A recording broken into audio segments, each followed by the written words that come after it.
Hola a todos, quiero que te imagines algo. Estás encerrado en una habitación con tu enemigo. Tu enemigo es el único que tiene la llave. Durante 6 semanas le has gritado que te abra la puerta. Lo has amenazado, le has rogado, has negociado. Nada ha funcionado. Y entonces, frustrado, sacas tu propio candado y lo colocas en la misma puerta. Eso es precisamente lo que acaba de hacer el presidente de los Estados Unidos. El viernes, Estados Unidos envió a su vicepresidente a Islamabad para mantener conversaciones de alto nivel con Irán desde 1979. 21 horas de negociación, el esfuerzo diplomático más intenso en una generación, y fracasó. El domingo por la mañana, Trump anunció que la Armada de Estados Unidos bloquearía el estrecho de Hormuz, el mismo estrecho que durante 6 semanas exigió que Irán reabriera. Ahora lo está restringiendo aún más, y el mundo entero está a punto de pagar las consecuencias de esa decisión. Pero esto es lo que quiero mostrarles hoy. Este bloqueo no fracasó por mala suerte. Fue diseñado para fracasar incluso antes de comenzar. Y una vez que comprendan quién lo diseñó, entenderán todo sobre esta guerra. Empecemos por la parte de la que casi nadie habla. Las conversaciones en Islamabad no fracasaron porque Irán fuera irracional. Fracasaron porque el equipo estadounidense entró en esa sala con exigencias que nunca tuvieron como objetivo lograr un acuerdo. Su objetivo era provocar una ruptura. El vicepresidente Vance se sentó frente a la cúpula parlamentaria iraní durante 21 horas. Y durante esas 21 horas se centró sobre todo en una exigencia: que Irán eliminara por completo su capacidad de enriquecimiento de uranio y entregara todo el material enriquecido a Estados Unidos. Ahora, detente y piensa en eso. Irán lleva décadas enriqueciendo uranio en el marco del Tratado de No Proliferación Nuclear. El acuerdo nuclear de 2015 limitaba el enriquecimiento al 3,67%. Funcionaba. Los inspectores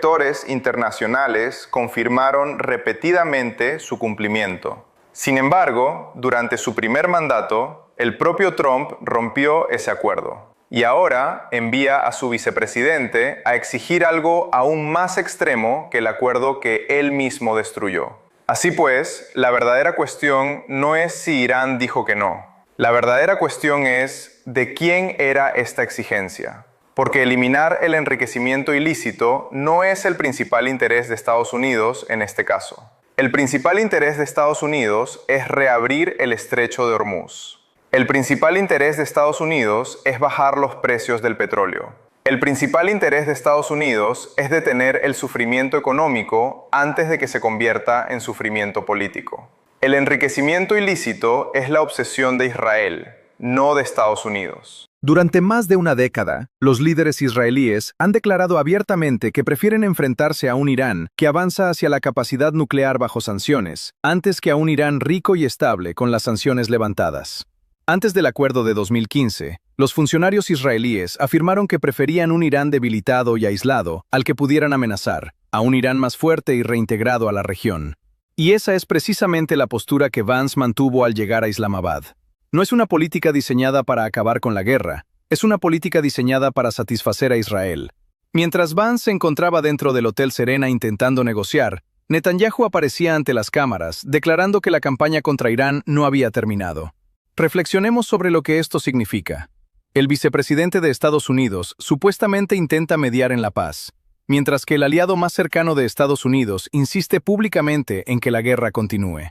Y la cosa empeora. Mientras se llevaban a cabo estas conversaciones, Israel continuó bombardeando Líbano. Murieron civiles. Edificios de apartamentos quedaron arrasados. Y este era precisamente el problema que Irán exigía que cesara antes de poder alcanzar un acuerdo más amplio. Irán lo dejó por escrito: alto el fuego en toda la región, incluido Líbano. Esa era la condición número 1. Así que vamos a simplificarlo hasta lo esencial. Irán exigió que se detuvieran los bombardeos contra el Líbano o no habría acuerdo. Israel continuó bombardeando el Líbano. Las negociaciones fracasaron. Y entonces Trump culpó a Irán. Las conversaciones no solo fracasaron, sino que fueron saboteadas. Y el sabotaje no provino de Teherán, provino de Tel Aviv. Ahora veamos el bloqueo en sí, porque ya existe una contradicción en el núcleo de la política de Trump y el bloqueo ni siquiera ha comenzado por completo. Trump apareció en Fox News y lo describió como algo total. Sus palabras fueron, en esencia, todo o nada, todo dentro, todo fuera. Pero el CENTCOM describió algo muy diferente. Según los oficiales militares, el bloqueo se dirigiría a los barcos que entraran y salieran de los puertos iraníes, mientras que los buques con destino a Arabia Saudita, Qatar y los Emiratos Árabes Unidos continuarían su viaje sin interferencias. Entonces, ¿cuál es? ¿Un bloqueo total o uno parcial dirigido únicamente al tráfico iraní? El presidente dice una cosa, sus militares dicen otra. Y nadie en el mundo, incluido al parecer el gobierno estadounidense, parece saber en qué consiste realmente este bloqueo. Al mismo tiempo, algunos informes sugieren que Trump está considerando reanudar los ataques militares contra Irán. Si eso sucede, cualquier acuerdo de alto el fuego que aún exista quedará anulado y todos los canales diplomáticos abiertos en Islamabad se cerrarán definitivamente. Esto no es estrategia, es improvisación bajo presión. Es un hombre que prueba una opción tras otra contra la pared con la esperanza de que alguna funcione. Ahora les voy a dar las 5 razones estructurales por las que este bloqueo fracasará. No porque crea que va a fracasar, no porque desee que fracase, sino porque la realidad subyacente hace que el fracaso sea más probable que el éxito. En primer lugar, este bloqueo perjudica más a Estados Unidos que a Irán. Eso debería ser obvio, pero aparentemente no lo es. Irán ha vivido bajo sanciones durante 47 años. Casi medio siglo. Su economía ha sido asfixiada, castigada, aislada y asfixiada por el hambre. Y aún así, sigue en pie. Sigue luchando. Sigue ejerciendo presión sobre el estrecho de Hormuz. Las sanciones no doblegaron a Irán. Los bombardeos no doblegaron a Irán. Un bloqueo naval no va a doblegar a Irán de repente ahora. Pero mira el otro lado. En el momento en que se anunció el bloqueo, los precios del petróleo se dispararon. Los analistas energéticos comenzaron a advertir sobre importantes interrupciones en el flujo de crudo y productos refinados. La confianza del consumidor en Estados Unidos ya se estaba desplomando incluso antes de que el bloqueo se consolidara. Los líderes iraníes entienden algo que Trump no comprende. En una prueba de resistencia, gana el equipo que se entrena para sufrir. Irán lleva 47 años preparándose para las dificultades económicas. Estados Unidos no se ha preparado en absoluto. En segundo lugar, Estados Unidos está solo. El Reino Unido se ha negado a sumarse al bloqueo. Australia se ha distanciado. La OTAN no lo ha respaldado. La Unión Europea no lo ha respaldado. Ningún estado del Golfo se ha comprometido públicamente a brindar apoyo naval. En cambio, otras potencias están trabajando al margen de Washington, explorando alternativas diplomáticas para reabrir el estrecho sin intensificar la guerra. Y eso importa. Porque un bloqueo sin el respaldo de los aliados no es una demostración de fuerza. Es una prueba para ver si un país puede obligar al mundo a asumir el costo de sus decisiones. Y la historia no es benévola con las potencias que lo intentan. Cuando te encuentras en medio del océano, sin ninguna coalición que te respalde, no estás liderando. Estás aislado. En tercer lugar, China ya ha desenmascarado el farol de Estados Unidos. Y es aquí donde lo que está en juego es mucho más importante que Irán. China ha dado señales de que sus buques continuarán transitando por la región y que mantendrá sus acuerdos energéticos con Teherán. El transporte marítimo chino, vinculado a los flujos iraníes, se ha movido cada vez más a través de canales financieros ajenos al sistema del dólar. Esto no es un detalle menor. Representa el futuro de la resistencia estratégica a la presión estadounidense. Ahora reflexiona sobre las implicaciones. ¿Qué ocurre cuando un buque cisterna vinculado a China se acerca a la línea de control? La Armada estadounidense aborda el puerto. Entonces se arriesgan a una confrontación directa con la segunda potencia militar más grande del mundo. ¿Lo atacan? Entonces convierten una crisis regional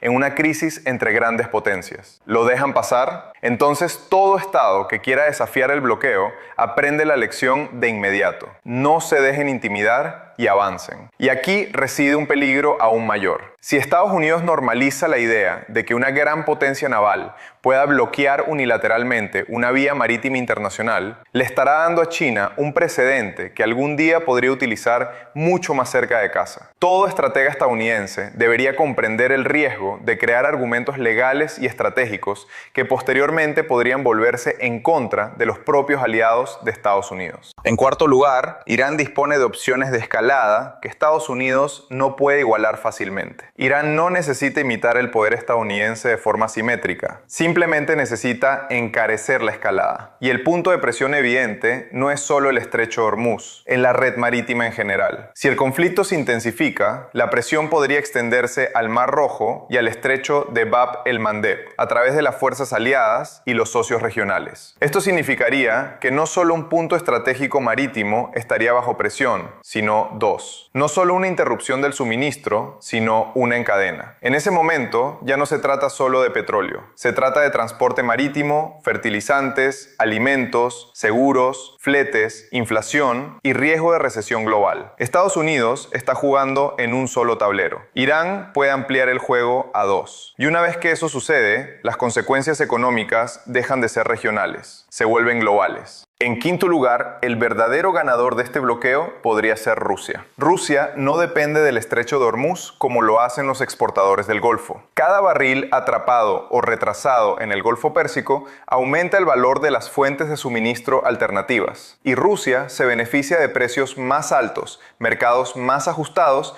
y una distracción de Occidente. Eso significa que la misma guerra que Washington afirma estar gestionando termina enriqueciendo a uno de sus principales rivales geopolíticos. Piensa en lo absurdo de eso. Una política estadounidense destinada a presionar a Irán podría aumentar los ingresos energéticos de Rusia. Un bloqueo que busca demostrar fuerza podría terminar beneficiando a los adversarios en múltiples frentes. Una estrategia presentada como firmeza podría, en la práctica, financiar a los mismos actores que Estados Unidos dice estar tratando de contener. Si esto fuera ficción, sonaría inverosímil, pero como política es simplemente un autosabotaje. ¿Qué está pasando realmente aquí? No creo que este bloqueo se deba fundamentalmente a una cuestión de estrategia. Creo que se trata de psicología. Trump envió a su vicepresidente a negociar. Las conversaciones fracasaron. Irán se negó. Y Trump, un hombre que ha forjado su identidad política en torno a la dominación, la presión y la victoria pública, no pudo tolerar la imagen del rechazo. Así que, en lugar de reajustar la situación, la intensificó. Eso no es autocontrol. Eso es el ego reaccionando a la humillación. Y cuando los líderes comienzan a tomar decisiones bélicas para reparar el orgullo herido, se vuelven peligrosos no porque sean calculadores, sino porque no lo son. Este bloqueo no es la acción de un líder que ejecuta un plan con seguridad. Es la acción de alguien que ha perdido el control de los acontecimientos y está intentando recuperarlo mediante el espectáculo. Y el espectáculo no es estrategia.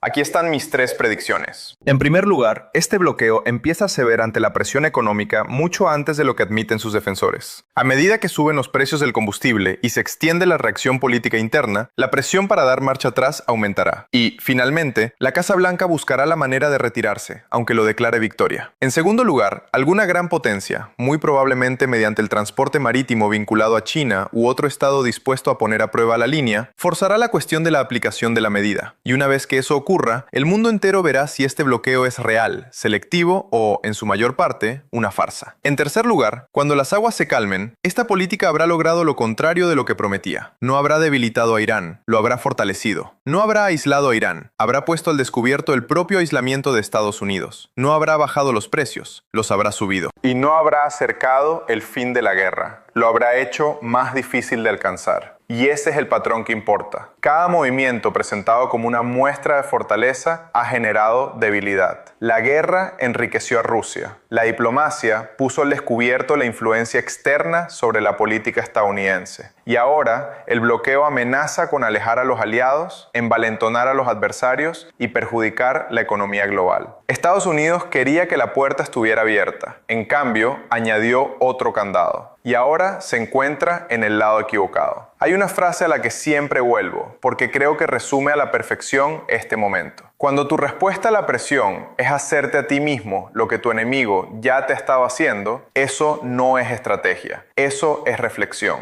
Y en esa reflexión, tal vez por primera vez, no se ve el rostro de una superpotencia en control. Se puede apreciar el rostro de un imperio que improvisa contra su propia decadencia. Ese es mi análisis. Y así llegamos al final. En este análisis vimos cómo el bloqueo del estrecho de Hormuz no fue simplemente un error, sino una decisión con profundas implicaciones estratégicas, económicas y geopolíticas. También exploramos por qué, según este análisis, podría generar el efecto contrario al esperado, fortalecer a los rivales, aumentar los precios globales y aislar aún más a Estados Unidos. Pero recuerda algo importante. Esto es un análisis, no una predicción definitiva. En política internacional, las cosas pueden cambiar en cuestión de horas. Ahora quiero saber tu opinión. ¿Crees que esta estrategia funcionará o terminará empeorando la situación? Déjalo en los comentarios. Si este video te ayudó a entender mejor lo que está pasando, suscríbete y dime qué tema te gustaría ver en el próximo análisis. Gracias por ver y nos vemos en el próximo video.